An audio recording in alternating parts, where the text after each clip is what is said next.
toutes et à tous, c'est Hermès, j'espère que vous allez bien, j'espère que vous avez apprécié le live d'hier, beaucoup de commentaires très positifs, on est encore parti très loin avec une vision relativement globale de ce qui pourrait nous arriver dans les prochaines années. Si vous l'avez loupé, je vous invite très chaudement à aller y faire un petit tour. Je le dis très rarement, mais n'hésitez pas à vous abonner, on fait des vidéos au quotidien sur les crypto-actifs, la blockchain, les crypto-monnaies, les NFT, ainsi que les marchés plus traditionnels, pour celles et ceux que ça intéresse. Et n'hésitez pas à liker cette vidéo, puisque ça permet de booster l'algorithme de YouTube et de pouvoir éventuellement faire découvrir la chaîne à un maximum de personnes, parce que nous sommes sur un niveau actuellement clé, dans une zone de rechargement d'achat très long terme, sur un très grand nombre de nos crypto-actifs préférés, et les investissements peuvent tout doucement se positionner. Et on va d'ailleurs faire un top crypto des membres dans cette vidéo, quelques cryptos qui m'ont été demandés hier pendant le live, et quelques petites cryptos de projets français que j'aimerais vous présenter ou vous représenter, que je trouve plutôt intéressant et que j'ai sélectionné pour vous. On commence maintenant. Avant de commencer, je vous invite toujours à rejoindre le Discord des rois du marché. On est plus de 11 000 sur ce Discord à partager nos graphes, nos charts, nos analyses fondamentales, nos analyses chartistes, techniques, que ce soit sur les marchés traditionnels ou les crypto-actifs. Vous y trouverez également une documentation qui s'appelle la stratégie des 4 rois. N'hésitez pas à l'utiliser, la télécharger, vous en imprégner, pourquoi pas vous en inspirer pour vous aussi trouver votre propre style d'investissement, car c'est le plus important sur les marchés financiers. On est ultra frustré de plein de situations de marché. Je vais vous en présenter une d'ailleurs dans cette vidéo qui peut en frustrer plus d'un, parce que j'ai arbitré une crypto que je n'aurais pas dû faire et qui a fait 1000% d'augmentation, mais je suis ni plus ni moins que ma stratégie, et je vous en parle bien évidemment dans cette vidéo. On commence Bitcoin très rapidement. Pourquoi on fait une attaque baissière ? Comprenons-le. C'est extrêmement simple. On a eu les résultats du chômage par rapport à Wall Street ici. Donc l'US taux de chômage qui est passé de 3,7 à 3,5. C'est super positif. C'est du vert sur nos réseaux spécialisés, que ce soit les réseaux sociaux, ou que ce soit sur Investing, ou que ce soit sur trading économique, etc. C'est des bonnes nouvelles. C'est bon pour les États-Unis, c'est bon pour l'Europe, mais malheureusement, ça peut inciter la Fed de continuer son resserrement monétaire de plus en plus agressivement, et on repasse de façon assez allègrement sur un consensus aux alentours des 0,75 points de base. On était quasiment arrivé sur du 50-50 il y a encore 48 heures, et là on est repassé sur du 0,75% de points de base à l'augmentation donc du 2 novembre prochain à 82% du consensus. Et ben le marché n'aime pas ça. Et c'est vrai et c'est dommage, parce que j'ai envie de vous dire, dans ces situations compliqué, de morosité, d'incertitude géopolitique, d'atmosphère récessionniste et hyperinflationniste, et ben les mauvaises nouvelles pour les administrés, pour le peuple, pour les gens, pour les travailleurs, et ben ce sont malheureusement des bonnes nouvelles pour le marché, et il faut faire avec, et généralement, c'est comme ça que ça se passe dans les bear markets. Donc il faut vraiment se positionner en mode bear market, malheureusement en mode marché baissier, et essayer de trouver des points d'entrée d'investissement, parce que si vous êtes plutôt trader, on recherchera plutôt des ventes, et notamment des ventes à découvert, même si c'est extrêmement difficile à faire, et plutôt dirigé vers des traders plutôt expérimentés. Donc soyez très vigilants par rapport à ça. En tout cas, n'investissez jamais l'intégralité de votre capital d'investissement sur une idée d'investissement ou de trade. Évidemment, c'est des toutes petites parties de votre capital, entre 0,5 et 1% grand maximum par idée de trade. Comme ça, vous pouvez faire 100 fois la même chose, et l'objectif est d'en tirer un rendement. On va parler Bitcoin très rapidement. On fait cette attaque baissière. On n'est même pas allé chercher mon objectif ici sur les 20 650 $. C'est un objectif complètement logique, avec une zone de liquidité de short, levier de vente ici positionné. Vous avez une zone de rechargement de vente logique, un peu plus moyen terme ici, qui dure depuis quelques jours maintenant. C'était mi-septembre. Juste là. Bon, on fait une attaque baissière. On vient faire quoi ? On vient juste travailler actuellement. Je tourne cette vidéo en fin de journée hier, donc je n'ai pas encore les clôtures de Wall Street, etc. Mais on est en train de travailler le premier arrêt. Tant que le premier arrêt tient, dans cette toute petite tendance dynamique, tendancielle, haussière qu'on essaye de retourner avec des épaules potentiellement inversées, avec ce triangle de contraction que beaucoup ont vu ici, ce diamant, que beaucoup ont vu ici avec une extraction haussière, avec des objectifs haussiers qu'on peut regarder ensemble, bien évidemment, donc ces petites patterns qui sont souvent très intéressantes. Pourquoi pas jouer ? J'aime bien les jouer également, de temps en temps, sur le breakout. Ici, le breakout, vous l'avez eu. Objectif, 21 600 $. Et vous allez voir que vous avez beaucoup de chartistes, beaucoup d'analystes, beaucoup de traders, beaucoup d'héliotistes qui ont ces targets-là, aux alentours des 21 500, 21 600 $. Et vous avez une trendline du précédent mouvement, juste ici, qui date par rapport au top, entre guillemets, de notre range ici, aux alentours des 21 000 $ à l'heure où je vous parle. Soyons patients, donc maintenant c'est plutôt un peu plus bas, c'est 20 700 $. Bon, choisis l'attaque baissière. Wall Street a réagi plutôt relativement vivement à la news par rapport à une diminution encore du nombre de demandeurs d'emploi, ce qui permet donc à la Fed de pouvoir continuer son resserrement quantitatif, en tout cas son resserrement monétaire, ce qui n'est pas bon pour les marchés, et Wall Street plonge. Ce qui est intéressant, c'est qu'on rentre dans une zone de rechargement d'achat très court terme, juste ici. Donc là, on vient de casser les 0,50. Je vais regarder au niveau de mon Fibo sur les 0,618 et 186. Boum, on s'arrête. Formidable. Bon, c'est normal qu'on voit quand même quelques acheteurs ici. Donc le plus probable, qu'est-ce que c'est? Maintenant qu'on a trouvé un haut de range, juste en dessous de notre premier arrêt, c'est d'aller potentiellement chercher un bas de range pour pouvoir aller chercher un haut de range, pour pouvoir aller chercher un bas de range, et quand ce range sera mûr, éventuellement, aller faire une directionnelle de prix. Donc je reste sur une directionnelle de prix relativement haussière, même si on a quand même des obliques qu'on peut mettre en place maintenant. L'oblique, elle est ici. Vous pouvez très bien effectivement la tracer. On peut la reprendre de beaucoup plus long. Voilà, ici. Si on vient sur les 3570 points à peu près sur le S&P 500, c'est pas forcément baissier. Ça peut être une nouvelle prise de liquidité. Donc juste ici par exemple, et derrière repousser très violemment le prix bien évidemment, malgré ou bien que le cours soit dans une dynamique tendancielle baissière. Donc on recherchera plutôt des ventes et on ne laisse même pas les traders de tendance rentrer dans ce train. On ne laisse même pas les traders de tendance sur un premier arrêt de tout ce précédent mouvement de rentrer dans ce train. Malheureusement, donc très baissier pour le coup au niveau des indices boursiers, mais toujours une force relative par rapport à Bitcoin, qui lui ne vient pas chercher ses précédents lots, bien que j'aimerais bien qu'on aille chercher ici les 18 000 $ pour pouvoir sortir l'intégralité d'une poche de liquidité complètement logique sur des zones de liquidité d'achat pour pouvoir repartir extrêmement fort. C'est à peu près ce qu'on avait vu ici, on en avait parlé dans le live hier. Il y avait vraiment une pattern très intéressante ici de reversal. Vous allez chercher un range, on fait le breakout par le sud, on vient chercher de la liquidité juste en dessous des précédents lots ici, et derrière on repousse très fortement, et l'objectif c'est quoi? C'est de ranger et de partir au nord. Or, c'est pas ce qu'on est en train de voir actuellement, donc clairement pas bon signe, bien évidemment, mais ça veut pas dire que ça y est, c'est la fin du monde. On sera bien évidemment sur des catalyseurs relativement forts par rapport au CPI, et la décision de la Fed de remonter oui ou non de 0,75 points, ce qui serait le consensus, par rapport au novembre prochain. Évidemment vis-à-vis du FOMC. Donc pour l'instant, rien de plus. Pour moi, c'est purement et simplement de la chasse à la liquidité. J'ai quand même une toute petite préférence sur un petit arrachement haussier dans les prochaines heures et peut-être ce week-end, parce qu'en réalité, il y a beaucoup de personnes qui qui a pris plaisir et sans être inquiétées. Ça, c'est important de le dire. Vous voyez qu'on n'est vraiment pas allé chercher Vraiment, c'est juste ici qu'on est parti chercher des vendeurs à découvert en levier x50, peut-être x100 ici, sur des stops complètement évidents, mais il n'y en a aucun qui a été inquiété là. D'accord? Donc les vendeurs à découvert n'ont même pas été inquiétés ici, pour être tout à fait honnête avec vous. Donc pour moi, c'est vraiment une chasse à la liquidité. Potentiellement, on tient le premier arrêt, on va chercher beaucoup plus haut. Et ce serait très intéressant de voir ce qui se passe après ici. Donc je suis plutôt dans ce scénario-là, plutôt que d'aller chercher rapidement beaucoup plus bas, même si je suis prêt, préparé, etc. à y aller. Mais il y a beaucoup de personnes qui ont vraiment shorté, notamment sur Binance, ce prix à la news. Hein. Ça a été, potentiellement, c'était rien pour la rumeur et sell the news fortement en levier d'achat. Donc j'aurais préféré avoir un buy the rumeur, on aille chercher des lots. Donc c'est plutôt ça que j'aurais préféré, entre guillemets, encadrer ou voir. C'est juste là. On a la news, ça part très très fort, boum, on vient chercher mon petit objectif, et derrière on sell. À ce moment-là, je dis ok, on peut éventuellement aller chercher un peu plus bas, mais c'est pas ce qui s'est passé. Donc je suis dubitatif par rapport à la poursuite de cette action baissière. Le temps me donnera raison ou non, bien évidemment. L'objectif, c'est pas d'être surpris, c'est d'attendre le marché venir à soi. Donc si vous avez des positions dans ce sens-là, soyez extrêmement vigilants parce que la volatilité était prévisible lors des annonces au niveau des taux de chômage, notamment aux États-Unis. On a un ratio long-short qui continue à s'apprécier. On a vu que c'était une fractale un peu biaisée parce que ici, il y avait beaucoup de shorts qui étaient coincés, finalement ça range et puis on va plutôt vers le bas, et là maintenant on dit oulala, il y a beaucoup de longues, donc buy the dip, oui buy the dip, mais quand même beaucoup de funding ici négatif. Au niveau du CVD spot, ça reste relativement linéaire, et ici on a un CVD sur des contrats futurs qui baisse, qui pourrait éventuellement nous donner comme information qu'il y a beaucoup de vendeurs à découvert qui se sont jetés sur le play ici. Voilà. Et généralement les vendeurs à découvert x100, x50, ça marche pas. Hein, très clairement, ça ne marche pas. Donc je pense qu'on va potentiellement aller les chercher beaucoup plus haut. Donc au minimum les 20 600 $, 20 650 $, voire un tout petit peu plus haut vers les 21 500 $, pour potentiellement avorter ce retournement tendanciel haussier court terme, pour aller chercher quoi? Une tendance plus de fond baissière, pour ici aller chercher éventuellement mon plus bas. Et je n'exclus bien évidemment pas d'aller faire un tour en haut de notre range aux alentours des 25 000 $ avant d'aller chercher les 18 000. Et c'est toujours la même chose en réalité. N'ayons jamais raison trop tôt.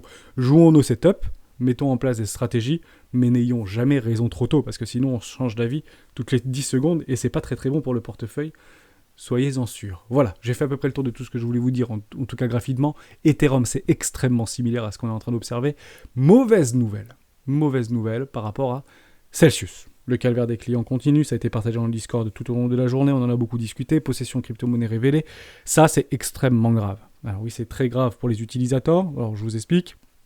Pour ceux qui ont loupé la news, il y a eu un listing de plus de 14 000 utilisateurs qui ont été révélés au grand jour, leur nom, leur prénom, leur possession au niveau des cryptoactifs qui étaient sur Celsius. Donc grosso modo, je vous prends un exemple très simple. Vous êtes dans une banque respectable, je prends un exemple au hasard, complètement au hasard, Crédit Agricole, par exemple. Crédit Agricole vient à faire faillite. C'est pas le cas, hein, ok, mais Crédit Agricole vient faire faillite, et le juge, tout simplement, décide de révéler au grand jour l'intégralité de vos soldes sur vos comptes courants, sur vos livrets A, sur vos livrets d'épargne populaire, sur vos PEA, sur vos PEL, sur vos PER, sur tout ce que vous voulez, avec votre nom, votre prénom et quasiment votre adresse. Bizarre, hein? Bah, c'est exactement ce qui s'est passé. Et on se retrouve avec notre ami Asher, qu'on respecte énormément, qui s'est fait tout simplement, entre guillemets, publiquement montrer à des millions de personnes finalement son solde. En réalité, voilà, BTC, CEL, Dash, Link, DAI, USDT, 11 000 $, etc. Et c'est bon, il partage ça sur Twitter, donc je prends le temps de le rappeler, mais c'est extrêmement grave ce qui se passe. Alors vous allez dire, c'est illégal? Absolument pas.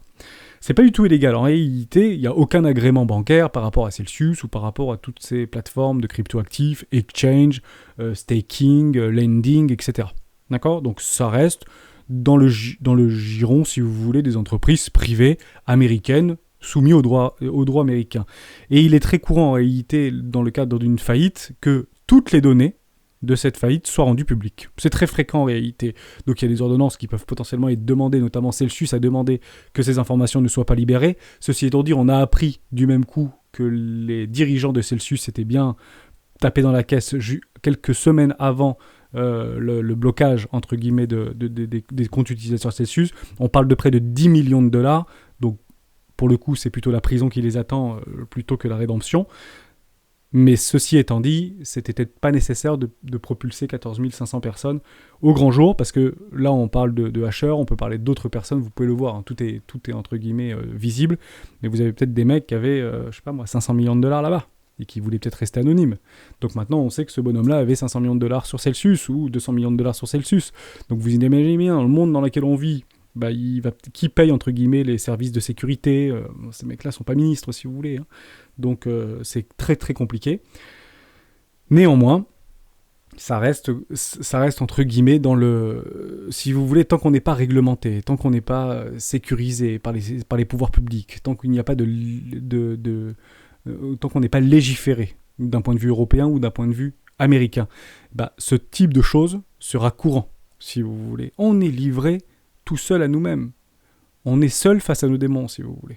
Et ça, il faut vraiment bien le comprendre, malgré que ce soit, pour certains d'entre nous, et je pense la très grande majorité d'entre nous, quelque chose de scandaleux, ça aurait potentiellement pu être évité seulement et seulement si ça avait été une donnée sensible qui pouvait remettre en cause la sécurité nationale des États-Unis. Voilà.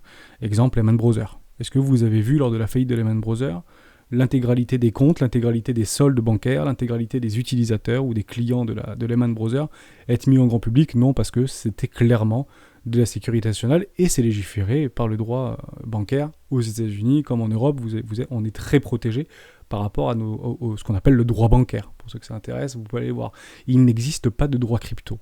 Donc ce type de choses peut être éventuellement un coup de poignard, si vous voulez, un message, peut-être subliminal, mais en tout cas réel, mais on n'est pas à l'abri de ça. Surtout si on est sur Binance, surtout si on est sur KuCoin, surtout si on est sur Bybit, surtout si on est sur Coinbase. Si Coinbase venait potentiellement à être en faillite, bien que l'entreprise soit cotée en bourse, donc c'est différent pour le coup, mais dans l'idée, toutes ces entreprises dites offshore ou en dehors aux États-Unis, enfin qui ont un siège social, alors vraiment un siège social aux États-Unis, donc comme par exemple Binance US, pourraient être éventuellement soumis à ce type de choses. Voilà pour ça. Ok, donc c'est malheureux à dire, c'est malheureux à expliquer, c'est malheureux à aborder, mais c'est comme ça et il faut tout simplement faire avec. Donc Ledger, quoi, ou clé privée, ou petit mot-clé, et on évite éventuellement d'aller et de courir, et je dis pas que c'est pas une bonne solution, hein, mais sur des trucs qui nous proposaient des temps de rendement à 20%, c'était pas vraiment évident Donc il faut faire extrêmement attention à ça, surtout que finalement, quand on croit qu'on a tout perdu, finalement, on en reprend une couche derrière, et c'est malheureusement dommage, bien évidemment. Donc ça, c'était super important. On passe au top crypto des membres. On voulait parler de CSPR. Dekiri, tu voulais qu'on parle de CSPR? On en parle régulièrement de CSPR. On peut y revenir très rapidement, mais je te renverrai plutôt sur la précédente vidéo. CSPR, juste ici. J'aurai exactement les mêmes discours. J'attends une structure. Ni plus ni moins. On peut avoir des petits rebonds, on peut avoir des petites respirations, il n'y a aucun problème avec ça, mais j'attends une réelle structure en W Weekly, vous pouvez potentiellement l'avoir juste ici, et c'est clairement là, voir sur le pullback, que je prendrai du CSPR, donc je regarde cette crypto depuis très très longtemps. La moindre structure, la moindre bonne news qui pourrait accompagner ce mouvement, et un petit peu d'appétence, et voir un retournement de situation, notamment sur le crypto actif total, pourrait me donner envie, voire très envie, d'investir dans CSPR. Ça a quand même sacrément bien dégonflé. Honnêtement, je vais résumer extrêmement vite. On était très nombreux à discuter sur le Discord de CSPR. À un moment donné, c'est peut-être un super projet crypto. Si vous pensez qu'à l'époque c'est un super projet crypto, je ne vois pas en quoi aujourd'hui ce serait pas un super projet crypto qui n'a strictement rien prouvé jusqu'à preuve du contraire et qui est arrivé et a été listé en plein bear market. Il ne pouvait pas faire pire, si vous voulez. Donc si vous pensez que cette crypto a de l'avenir, partez du principe que ça n'a absolument rien montré jusqu'à preuve du contraire. Donc on achète de la promesse actuellement. Et la promesse peut être rentable. Mais bien évidemment, on ne met pas tous nos œufs dans le même panier. Il faut juste attendre une belle structure et une belle retournement de marché. Ne soyez jamais trop pressé d'acheter de la crypto-monnaie ou des actions, évidemment. Exemple ici. Je voulais moi vraiment attendre une magnifique structure juste là en W Weekly. Et ça ne m'aurait absolument pas dérangé d'en acheter sur les 0,21 $. 0,21 $, c'était pas de problème, je prenais le pullback. Aujourd'hui, on se retrouve à 0,03 $. Le machin, il a reperdu 80% de sa valorisation. De là où je voulais potentiellement en acheter moi. Donc pour celles et ceux qui l'avaient acheté sur ce magnifique W, et il me semble pas que ce W ait été confirmé, je crois que ça a juste été méché, mais je sais pas si ça a bien été confirmé au niveau de ce W Weekly par rapport aux mèches. Pourquoi les mèches? Parce que je n'oublie personne et on le voit pas là au niveau des mèches sur CoinMarketCap. Mais dans l'idée, et peut-être que je me trompe, mais s'il a bien été validé, investissement 1, on est rentré en bear market. Pour un investissement 2, qu'est-ce qu'on attend? Une nouvelle structure en W Weekly. Donc logiquement, si vous vouliez mettre 1000 €, je prends toujours cet exemple-là, mais 1000 € dans CSPR, il devrait logiquement aujourd'hui vous rester au minimum 750 €, voire 500 € si vous avez pris de façon un peu chevaleresque le point bas, juste ici dans cette partie-là, si vous voulez, lorsque ça a commencé à reconsolider. Bon, au pire, il vous reste 50% de votre position, et ça, c'est clairement la stratégie à adopter, mais CSPR, je ne change absolument pas mon fusil d'épaule, je le regarde, je le veux, et je l'aurai pour CSPR. Voilà, Dekiri, j'espère que j'ai répondu à ta question. Jawad, tu m'as demandé à plusieurs reprises de parler de Coty. Coty, c'est très intéressant. J'aime beaucoup cette crypto actif. Coty, c'est disponible sur Binance, me semble-t-il. Je crois que c'est même disponible sur Bybit, notamment sur les contrats futurs. Donc, soyez vigilants, mais vous pouvez toujours spéculer, même sans pour autant en détenir, si vous êtes full exchange, bien évidemment. C'est une toute petite market cap. J'aime beaucoup Coty, je vous en avais même parlé, si vous reprenez d'anciennes vidéos Top Crypto des membres, je vous en avais déjà parlé au niveau de Coty. C'est plutôt intéressant, je pense que ça a un truc vraiment ça a vraiment le vent en poupe, ça essaye de répondre à des problématiques de transactions, de paiement, décentralisés, etc., de façon assez intéressante comme approche, avec de très faibles frais, etc. On peut d'ailleurs en revenir juste ici. Voilà, Coty, je l'avais là, c'est très bien. Je l'avais regardé juste avant. J'avais déjà fait tout ce travail ici, microcap 200 millions de $, machin, tout ce que vous voulez. Vous avez des structures qui sont en train de se mettre en place. Je réponds tout de suite à ta question. Est-ce qu'on a une structure? Absolument pas. Il faut faire attention.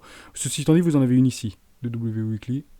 Mais vous n'avez pas là, voilà. Bon, vous en avez une petite ici quand même. D'accord, là vous avez un magnifique W Weekly. On vient chercher les précédents, mais sans remettre en cause la dynamique. Donc ce que je dis souvent dans ce cas de figure, c'est les structures sont données. Et tant qu'on ne vient pas à avaler ce précédent W Weekly, il n'y a pas à s'inquiéter. D'accord? Donc si vous avez déjà mis un investissement 1 là-dedans ou un investissement 2 ou 3 là-dedans, c'est pas grave. Why not? Pour l'instant, ça tient bien ses lots et on essaye de faire des extractions haussières. Mais le problème, c'est qu'on est retenu par les news, on est retenu par la Fed, on est retenu par le marché crypto et le marché traditionnel. Vivant la décorrélation de ces marchés qui tendront dans le futur, même dans un futur plus ou moins proche, à se décorréler des valeurs technologiques au niveau des cryptoactifs. Et ils feront bien évidemment cavier les seuils. On ne les regardera plus comme aujourd'hui on les regarde. Mais attendez bien les structures et les clôtures. Vous voyez qu'on a fait une jolie extraction pendant la semaine. Et puis hop, on ravale tout. Bon, malheureusement, on a eu une très bonne nouvelle côté chômage vis-à-vis des Américains, donc je suis plutôt dans ce sens-là. Moi, je suis très heureux que les Américains trouvent beaucoup de travail, sachant que 3,5%, c'est pas vrai. On est plus près des 10%, me semble-t-il, aux États-Unis, si on prend les personnes qui sont en âge de travailler, mais qui ne travaillent pas actuellement aux États-Unis. Mais tant bien même les statistiques sont les statistiques, et les données qu'on a, il faut les prendre telles quelles, puisque tout le monde les voit et tout le monde voit la même chose au même moment. Donc ça a été rejeté, donc la clôture n'a pas été effective sur ce magnifique W-Weekly, ce qu'on pourrait attendre, notamment sur Ethereum, comme sur le Crypto Total ou comme sur Bitcoin. On sera évidemment patient. Mais je suis tout à fait en accord avec ceci. On est en train, au niveau de notre moyenne mobile ici, 13 périodes, sortir de cette survente. On a un OBV complètement croissant, on a des volumes acheteurs qui tendent à repointer leur bout de leur nez avec des petites structures très jolies sur nos volumes. Donc c'est des prémices, éventuellement, d'un regain d'énergie, si vous voulez, au niveau de Coty. Donc si ça part, et si les cryptoactifs partent, peut-être que Coty aura la possibilité de pouvoir surperformer Bitcoin. Toujours la même idée, toujours la même approche, tout simplement. Donc j'aime beaucoup cette crypto, il n'y a pas de problème avec ça. C'est une petite cape, donc il faut faire extrêmement attention. Et lorsqu'on est dans un marché plutôt baissier, même si on veut prendre du 110%, etc., il faut vite les prendre. Okay, en dessous d'un premier arrêt, mais il faut pas dire j'achète ici, je suis un génie, j'ai acheté le W-Weekly, et puis derrière je prends pas mes profits. Parce que ce qui peut se passer, et ce qui va très probablement se passer, en tout cas c'est mon scénario, je vous le fais en 1000. Donc je suis plutôt en faveur de ce type de choses dans les prochains mois ou prochaines semaines. D'ailleurs, on va aller chercher des choses comme ça. Certaines cryptos vont faire ça, quand Bitcoin et Ethereum vont potentiellement faire ça. Voilà, comme ça vous avez à peu près ma vision, tout simplement. On continue avec XRP, si vous voulez. Avec plaisir, XRP. Ne bougez pas, on y va. Ok, roi, pique, etc. Ouh oui, on en avait déjà parlé il y a quelques temps, oui, il y a très peu de temps au niveau de XRP, on attendait potentiellement le roi de pique. Ici, il nous a quasiment été donné, c'était la semaine dernière au niveau du roi de pique. Faites attention au niveau des ratios institutionnels, toujours de 1 pour 1, donc le ratio institutionnel a bien été fait, et c'est toujours chirurgical. En fait, les rois de pique, c'est quoi? C'est en réalité les institutionnels, le gros portefeuille, les traders de breakout qui vont prendre de profit généralement sur des ratios de 1 pour 1. Les ratios institutionnels, c'est 1 pour 1, on les connaît, vous arrivez très très proche d'une précédente résistance ici qui faisait support, donc c'est une énorme résistance qui est là, on rejette bien sur la résistance, on fait le roi de pique. La question c'est est-ce que les acheteurs sont suffisamment forts pour faire partir ou pas ce projet? XRP est en train, et voire gagner, je pense, pour le coup, c'est plutôt ce qui est en train d'être pricé par le marché, est en train de gagner son procès contre la SEC. Bien évidemment, c'est peut-être buy the rumor, sell the news, ne nous y trompons pas. Donc il faudra bien sûr attendre, avoir de confirmation et ne pas se précipiter. Maintenant, c'est peut-être un tout petit peu tard, bien que nous sommes vraiment très loin d'une zone de rechargement, d'achat long terme. Vous pouvez y aller, je pense qu'on est toujours en première classe actuellement sur notre ami... hop, juste ici, je vais le mettre comme ça. Fibomax. Fibo comme ça. Voilà, ah, c'est pas celui-là, c'est l'autre. Voilà, juste là, entre les 686 et 786, on est pile dessus. Vous êtes dans une première classe. Donc oui, on n'a pas acheté le bottom, et peut-être qu'on n'a pas vraiment le bottom, bien que ce soit un très joli W-Weekly, ne nous y trompons pas, il y a beaucoup de force là dans XRP, et ce sera défendu. Comme ça a toujours été défendu. Et même si on revient là, on pourrait potentiellement faire ce type de choses, si vous voulez. XRP adore faire ça. D'ailleurs, on vient chercher des poches de liquidité sans pour autant remettre les pressions en l'eau, et puis derrière, on repart très fort, et on vous dira, voilà, dernière arrivée, premier sorti, vous connaissez l'histoire, dernière arrivée, premier sorti, et puis derrière, hop, on peut y aller, et pourquoi pas retourner ce marché. Mais très très bien au niveau de XRP, personnellement, j'en ai acheté, sur très proche de ce roi de pique, ou peut-être un tout petit peu plus bas, je sais plus. Mais j'avais racheté du XRP il y a quelques semaines, je suis très content. Pas de problème sur de l'investissement, qui m'avait d'ailleurs sur des profits qui m'avaient déjà donné et proposé de très bons rendements dans le passé. NEBL. Bon, l'erreur du siècle, j'ouvre la question, c'est Julien qui voulait qu'on en parle. Avec grand plaisir de parler de... Vous êtes prêts? Accrochez-vous. Boum. Ok. Bon. On va prendre 3 minutes pour parler de notre ami NEBL, donc Nimblio. C'est extrêmement intéressant ce qui s'est passé, et vous voyez ici, comme moi, que je l'ai arbitré.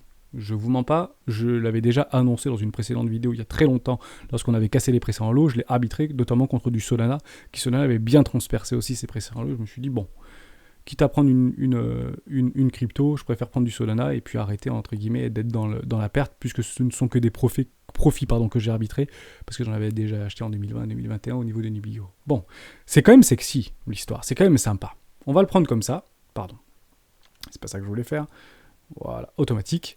Derrière, vous avez un projet, 2017, avec de l'historique, qui part to the moon, comme beaucoup de projets à l'époque partaient to the moon. Vous suivez la stratégie des 4 rois. Ici, je fais un investissement potentiellement. Ici, potentiellement un investissement 2. Et je vais doubler ma position sur un magnifique W-Weekly. Ici, investissement 3, en doublant ma position. En somme, je suis à peu près sur cette ligne jaune ici. On avait déjà fait cet exercice, mais je vous le refais pour tous les nouveaux qui nous rejoignent quotidiennement sur la chaîne des rois du Bitcoin. Je trouvais ça très intéressant. Ça, vous avez l'exemple même de la stratégie des 4 rois. Le problème de ça, c'est que bien qu'il y ait des W weekly dans des W weekly, et je suis bien en weekly, ici, on repère 94%. On refait des W weekly dans des W weekly, c'est impressionnant. On repère 94%. De W weekly dans des W weekly, et on repère encore 88% derrière. Bon, ce truc, il faut arrêter les bêtises maintenant, parce que ça commence à être très difficile, pour le coup. Et qu'est-ce qu'on fait ? Eh ben, on attend, et on suit le plan. Donc le plan, c'était, soit on sort à break-even, entre guillemets, soit on meurt, tout simplement. Donc j'avais repris des positions ici, personnellement, sur de l'investissement 4, donc j'avais bien lissé mes investissements en mode dollar cost average. Nibio, je trouve ça très intéressant. Et derrière, on vient me sortir quasiment à break-even, et il me semble que j'avais pris des profits ici, ou beaucoup plus bas, j'avais pris des profits. Et puis derrière, on continue. Je n'avais pas rajouté dans les Nibio, et j'ai arbitré quand on a cassé les précédents lots, juste là. Il se passe quelque chose de très intéressant. Bon. On arrive ici, on vient chercher les précédents lots. Pour moi, là, c'est crypto morte. Mais c'est pour moi, crypto morte. Je la mets dans la case crypto morte. Qu'est-ce qui se passe quelques semaines après ? On fait des W dans des W weekly. Les baleines aspirent tous les tokens et derrière, to the moon. Pourquoi Niblio a pris 1000% ? Pourquoi ? Vous voulez la réponse ? Elle est assez intéressante. La réponse. Vous avez des baleines qui ont profité de la situation pour pouvoir aspirer beaucoup de tokens et aspirer l'intégralité des tokens. Il y a quelque chose qui s'est passé, c'était très intéressant, c'est ceci. Je ne sais plus où c'était. Où est-ce que c'est ? Voilà, pourquoi le cours de Neblio a augmenté de 235% d'un mois, etc. La réponse, vous l'avez là. Le prix est actuellement de 269, ça a bien plus augmenté, augmentation de 30% dans ces 7 derniers jours. Cela s'explique par diverses raisons, mais notamment l'arrivée de la crypto-monnaie sur la plateforme d'échange décentralisée PancakeSwap. Ah bon ? Ça, c'est une très bonne nouvelle. Parce que ça n'a jamais été, par exemple, sur Binance. Actuellement, je suis sur Binance, en fait. Donc, c'est sur le plus gros échange du monde, NEBL. Donc, qu'est-ce que c'est que cet exit pump en réalité ? En tout cas, c'est la question que je me pose. Aujourd'hui, vous allez un peu plus bas, et vous avez, en fait, ce token qui est sur Binance. Enfin, il n'y a pas plus gros échangeur, si vous voulez. Donc, c'est pas parce que c'est pas... J'en doute, pour le coup.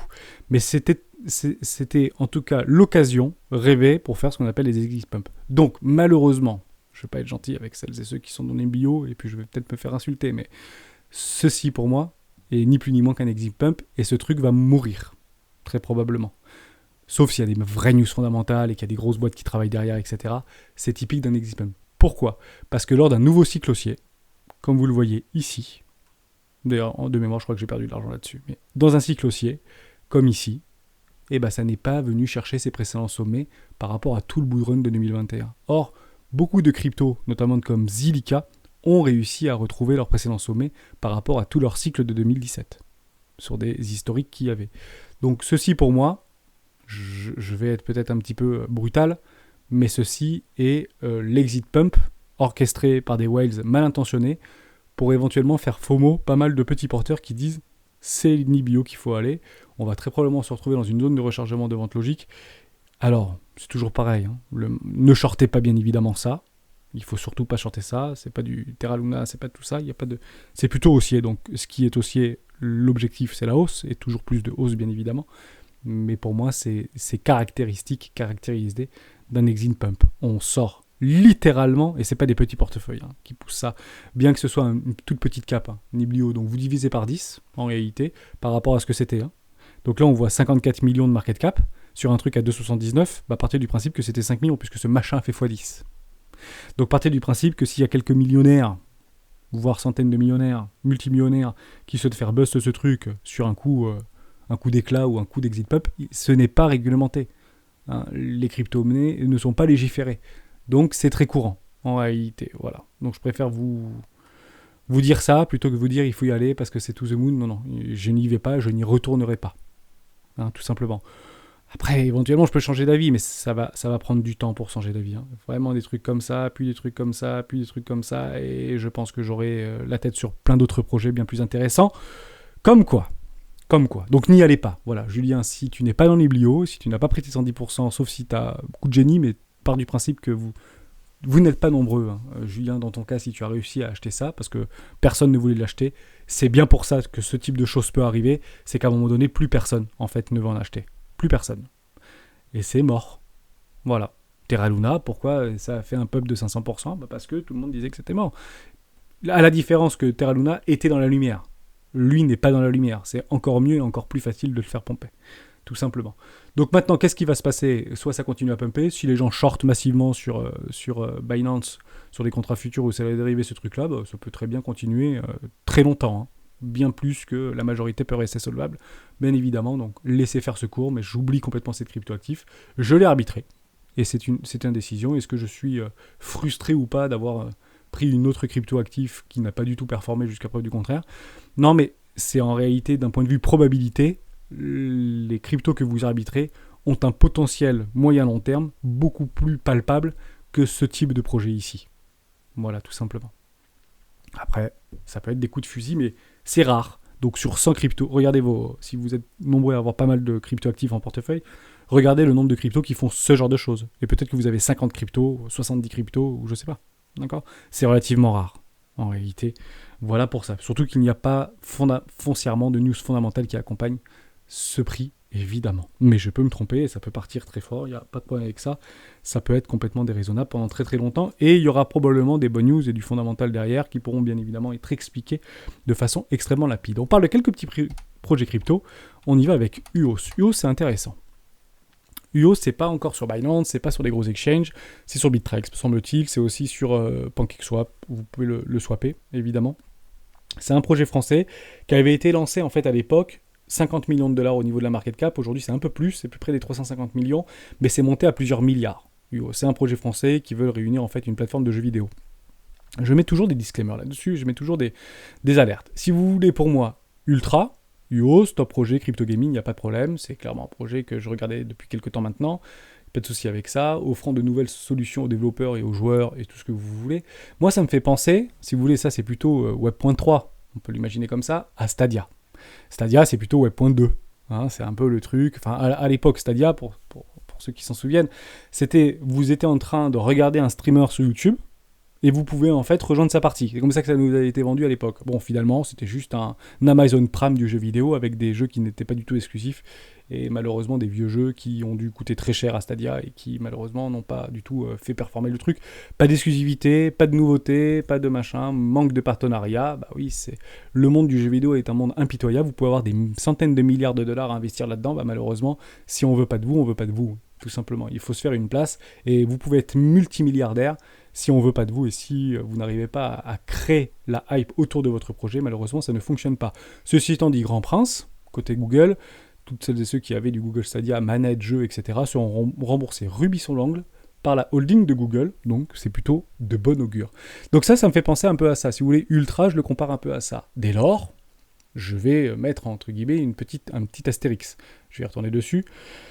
Ce qu'on veut dans les jeux vidéo, dans le gameplay, dans le gaming, etc., c'est pas en fait d'avoir une plateforme, d'avoir plein de jeux à disposition. Ce qu'on veut, c'est de l'exclusivité, c'est participer à une communauté, c'est d'avoir des sensations, des émotions. Je prends un exemple tout simple. Vous avez PlayStation qui signe des exclusivités avec Naughty Dog.